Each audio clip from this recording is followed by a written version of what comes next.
Combat sanglant dans l'est de l'Ukraine. L'armée a lancé l'offensive sur la ville de Slaviansk. Depuis mi-avril, c'est le bastion des séparatistes pro-russes. 2 militaires ont été tués dans l'assaut vendredi matin. Leurs hélicoptères ont été abattus par des lance-roquettes.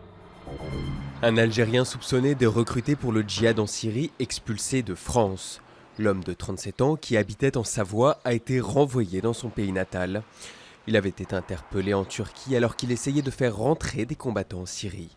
Le gouvernement a lancé la semaine dernière un plan de lutte contre les filières djihadistes. Ces images ont été prises quelques minutes avant que le ferry ne coule. Elles ont été retrouvées dans le téléphone portable d'un lycéen mort noyé.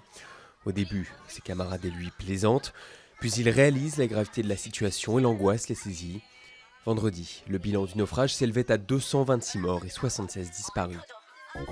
Dans l'ouest de la Colombie, 13 personnes sont portées disparues sous les pierres et la boue. Un glissement de terrain a fait au moins 3 morts dans une mine d'or illégale. Les autorités n'ont aucun espoir de retrouver des survivants parmi les disparus. Une association pour enfants en difficulté s'est transformée en école du cirque. Il y a 20 ans, Shamsi plantait son chapiteau dans un quartier pauvre de la ville de Salé. Aujourd'hui, c'est une fierté nationale au Maroc. Elle offre des débouchés à certains jeunes dans un pays où 30% d'entre eux sont au chômage.